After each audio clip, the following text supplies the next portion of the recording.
안녕하세요. 혹시 무언가에 정말 푹 빠져서 시간 가는 줄도 몰랐던 경험 다들 한 번쯤 있으시죠? 뭐 축구나 게임, 아니면 보드게임, 심지어 친구랑 수다 떠난 것까지요. 오늘은 바로 이 놀이라는 거, 우리가 너무 당연하게 생각했던 이 놀이 속에 숨겨진 아주 놀라운 철학적 비밀을 한번 파헤쳐 보려고 합니다. 자, 그럼 이 질문부터 한번 시작해 볼까요? 도대체 우리는 왜 놀이에 그렇게 푹 빠져드는 걸까요? 그냥 단순히 재밌어서? 아니면 혹시 우리가 모르는 그 이상의 뭔가가 있는 걸까요?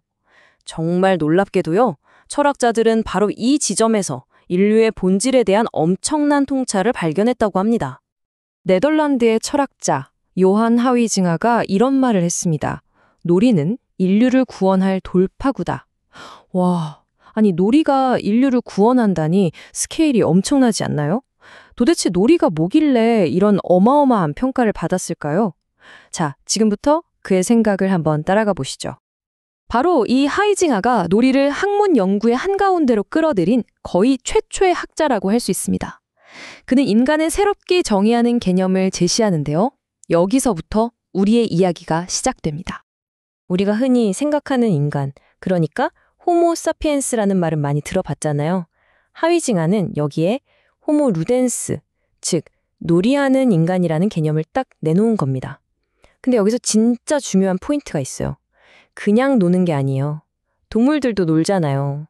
인간의 특별함은 바로 내가 지금 놀고 있구나라고 생각하면서 이성적으로 놀이를 사유하면서 논다는 거죠.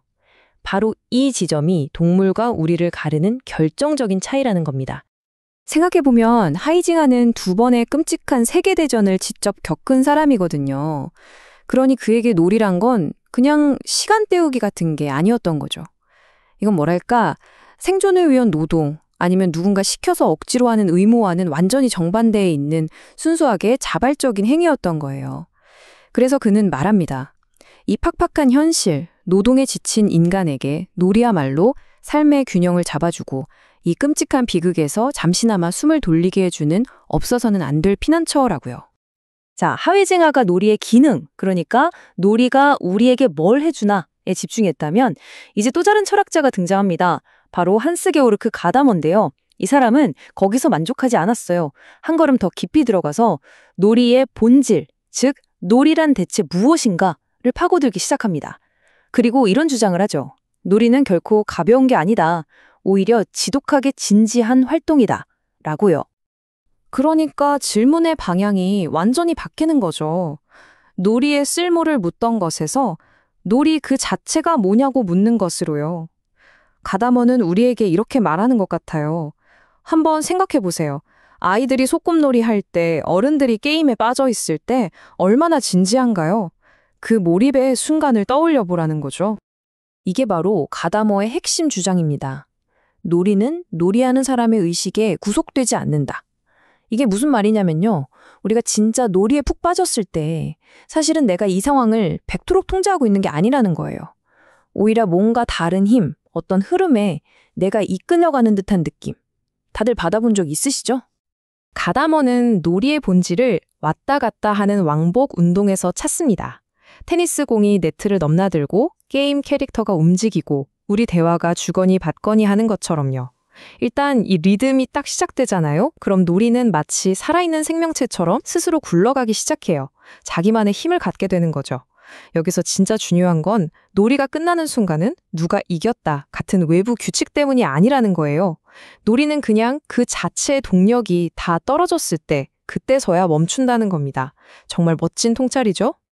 그래서 가다머가 내린 결론은 어떻게 보면 좀 충격적이기까지 합니다. 우리가 진짜 몰입의 상태에 들어가면 내가 게임을 하는 게 아니라는 거예요. 오히려 게임이 나를 플레이한다. 와, 이 주객이 전도되는 경험, 바로 이것이야말로 놀이의 진짜 모습이라는 거죠. 자, 이제 마지막 철학자입니다. 오이겐 핑크의 이야기로 넘어가 볼게요. 핑크는 놀이를 인간 존재에 없어서는 안 돼 아주 근본적인 요소로 봤는데요. 그러면서 우리에게 정말 아름다운 비유를 하나 선물합니다. 핑크는 인간의 본성을 이렇게 5가지로 봤어요. 죽고, 일하고, 싸우고, 사랑하는 존재, 그리고 마지막으로 놀이하는 존재. 놀랍지 않나요? 놀이를 죽음이나 노동, 사랑 같은 어마어마한 개념들과 같은 레벨에 놓은 거예요. 이건 그냥 놀이가 취미 활동 같은 게 아니라 우리라는 존재를 구성하는 핵심 기동 중 하나라는 그런 선언인 거죠. 핑크가 놀이를 부른 이름이 바로 행복의 오아시스입니다. 왜 하필 오아시스였을까요? 한번 생각해 보세요. 노동이나 투쟁, 심지어 사랑까지도 외부에서 주어진 목표가 있고 실패하면 고통스럽잖아요. 하지만 놀이는 달라요. 놀이의 규칙과 목표는 우리가 직접 만들죠. 바로 이 점 때문에 놀이는 현실의 그 모든 불안감과 압박감에서 우리를 해방시켜주는 거예요. 마치 사막 한가운데서 만난 오아시스처럼 우리에게 순수한 행복을 주는 특별한 공간이 되는 겁니다. 그렇다면 말이죠. 이 오아시스라는 건 도대체 어떻게 만들어지는 걸까요? 뜬구름 잡내 소리가 아니라 핑크는 놀이가 만들어지는 아주 구체적인 구조가 있다고 설명합니다. 핑크가 말한 그 구조가 바로 이 5가지입니다. 재미, 의미, 공동체, 규칙, 그리고 도구. 이 5가지 요소들이 마치 마법의 제로처럼 서로 결합하고 맞물리면서 우리는 현실과는 완전히 다른 아주 특별한 경험 속으로 풍덩 빠져들게 된다는 거죠. 네, 이 5가지 조각들이 퍼즐처럼 짝 맞아떨어지는 순간 이건 그냥 재미있는 시간을 보내는 것 그 이상이 됩니다. 우리 눈앞에 현실과는 전혀 다른 법칙이 적용되는 완전히 새로운 세계 하나가 창조되는 겁니다. 핑크는 이 세계를 놀이세계라고 불렀어요. 이게 뭐냐면요. 예를 들어 축구 경기장. 그 흰선 안에서는 오프사이드라는 현실에 없는 규칙이 적용되잖아요. 보드게임 판 위도 마찬가지고요. 아이들이 여기는 우리 아지트야 하는 순간 그 공간은 진짜 요새가 되죠.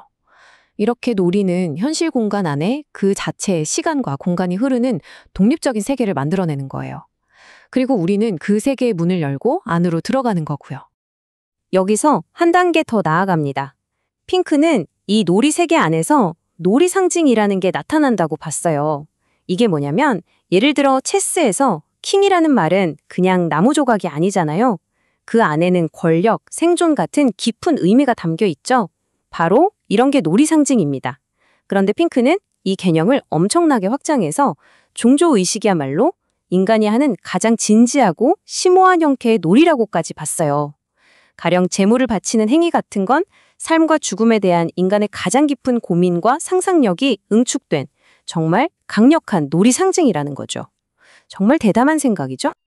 자, 오늘 긴 여정을 한번 정리해 볼까요? 처음에 하이징하는 놀이를 현실의 치유제라고 봤고요. 그 다음 가다머는 우리를 사로잡는 강력한 힘이라고 봤죠. 그리고 마지막으로 핑크는 우리 자신을 비춰보는 또 다른 세계라고 규정했습니다. 어떠세요? 놀이의 기능에서 출발해서 그 본질로 그리고 마침내 실존적 의미로 점점 더 깊이 파고드는 이 철학적 탐험의 흐름이 이제 좀 보이시나요? 이렇게 오늘 놀이에 대한 새 철학자의 깊고 놀라운 통찰을 함께 나눠봤습니다. 이제 마지막 질문은 여러분께 한번 드려보고 싶네요. 여러분을 현실의 모든 걱정에서 잠시나마 벗어나게 해주고 시간 가는 줄 모르게 푹 빠지게 만들고 어쩌면 새로운 나를 발견하게 해주는 여러분만의 놀이 세계는 과연 무엇인가요?